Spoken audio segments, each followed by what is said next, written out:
سب کچھ بدل سکتا ہے لیکن قدرت کا نظام کوئی بڑے سے بڑا فرعون بھی نہیں بدل سکتا۔ السلام علیکم دوستو، کہانی کارنر میں ایک نئی کہانی کے ساتھ حاضر خدمت ہیں۔ امید کرتا ہوں کہ یہ کہانی آپ کو بہت پسند آئے گی۔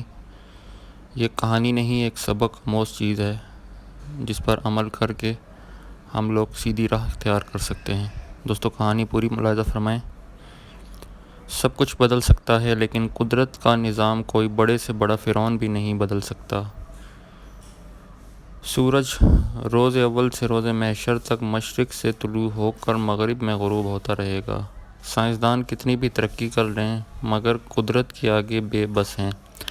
اس کی کئی مثالیں ہم آئے روز دیکھتے ہیں کہ قدرتی آفات آتے ہیں اور بڑے سے بڑا ملک اپنی تمام تر ترقی کے باوجود ان کے سامنے بے بس ہو جاتا ہے۔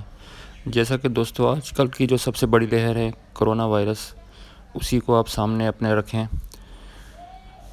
دوستو امریکہ، چین، روس اور دیگر ممالک میں بھی سمندری طوفان، سیلاب اور زلزلہ آنے پر بے بس ہو جاتے ہیں۔ اس کی ایک مثال سمندری طوفان سینڈی ہے جس نے امریکہ جیسی سپر پاور کو ہلا کر رکھ دیا۔ پھر میری اور آپ کی کیا اوقات جو نظام قدرت کے معاملے میں دخل اندازی دیں۔ مگر پھر بھی ہم دیکھتے ہیں کہ بہت سے لوگ اللہ کے احکامات سے روگردانی کرتے چلے جاتے ہیں، آخرکار اپنے منطقی انجام سے دوچار ہوتے ہیں۔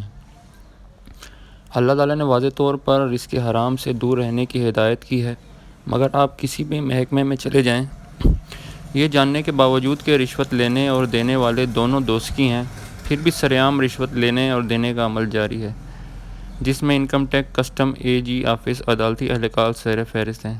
اس موضوع پر دو حقیقی بھائیوں کی کہانی قارئین کے لیے پیش کر رہا ہوں، رزق حلال اور حرام کی کمائی سے ہونے والے اثرات کو ہم سب جان سکیں۔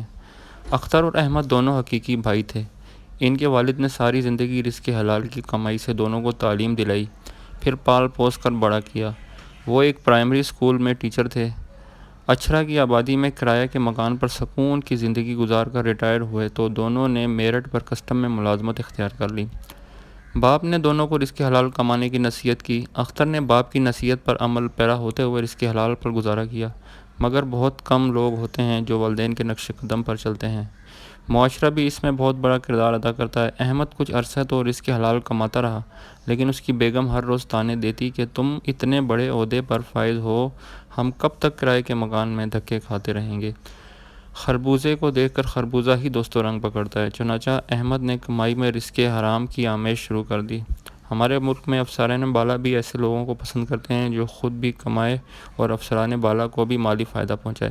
اختر جیسے لوگوں کو پاگل اور بیوقوف کہا جاتا ہے۔ اختر نے بڑی مشکل حالات میں ملازمت کے 25 سال گزارے، جگہ جگہ تبادلے ہوتے رہے، اس کو رزق حلال کمانے کی دنیاوی سزائیں دی گئیں، اور پھر کسی دولت نے مشورہ دیا کہ تم اس معاشرے کے پرزے نہیں بن سکتے تو خود کو علیحدہ کر لو، تم پورے معاشرے کو نہیں بدل سکتے تو ریٹائرمنٹ لے کر کوئی اچھا موٹا کاروبار کر لو۔ یہ مشورہ معقول لگا تو اختر نے از خود ریٹائرمنٹ لے لی۔ بعض لوگوں نے اسے بیوقوف کہا کہ کسٹم کی نوکری چھوڑ دی، یہاں پر ملازم ہونے کے لیے لوگ لاکھوں روپے رشوت دیتے ہیں، لیکن قدرت نے اختر کو صبر و استقامت کا سلسلہ دیا۔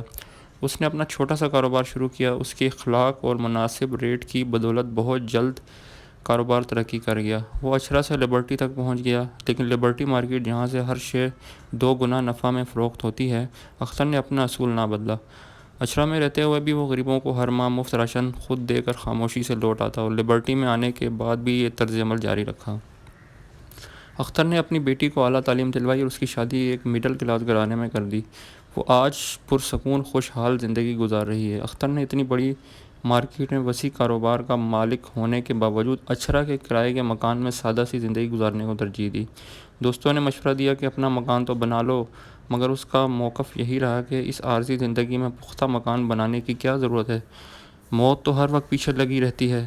جب مٹی کے مکان یعنی قبر میں روز محشر تک رہنا ہے تو پھر عارضی زندگی کے لیے مکان بنا کر کیا کروں گا؟ جس قدر رقم میں مکان بنانے پر خرچ کروں گا وہ خدا کی مخلوق کے کام آ جائے تو میرے جیسے گناہ گار کے لیے قبر کا عذاب کم ہو جائے گا۔ ادھر اختر کا بھائی احمد دن رات لوٹ مار کا بازار گرم کر رکھتا تھا۔ اس نے ڈیفنس میں عالی شان بنگلہ خرید لیا، کئی گاڑیاں تھیں، رات کو کلب جانا، بڑے بڑے افسران سے تعلقات بنانا ان کا معمول تھا۔ احمد کا بیٹا رضا بھی باپ کی کمائی پر خوب عیش کر رہا تھا۔ جب حرام کی کمائی آنے لگے نا دوستو، تو کام اولاد ویسے ہی اس میں پڑ جاتی ہے۔ احمد کا بیٹا تعلیم بھی حاصل نہ کر سکا، کہتے ہیں دوستوں کے سامنے کیفے میں بیٹھ کر شیشہ پیتا اور بہت سے دوسرے نشے بھی کرنے لگا۔ بجائے اس کے کہ بیٹے کی یہ حرکات دیکھ کر والدین اسے روکتے، وہ اس کی حوصلہ افزائی کرتے تھے۔ باپ بڑے فخر سے انداز میں کہتا، یہ امیر لوگوں کا فیشن ہوتا ہے، پھر خدا نے دولت دی ہے تو خرچ بھی کروں گا۔ وقت گزرتا گیا، احمد کروڑوں کا مالک بن گیا، اس کے باوجود زکوٰۃ خیرات نہ کرتا تھا۔ پھر خدا کی رسی جو ڈھیلی ضرور ہوتی ہے مگر جب پکڑنے پر آتی ہے تو تنگ سے تنگ ہوتی چلی جاتی ہے۔ احمد کے ساتھ بھی ایسا ہی ہوا۔ ایک بار جو بیماری نے گھیرا تو جان چھڑانی مشکل ہو گئی۔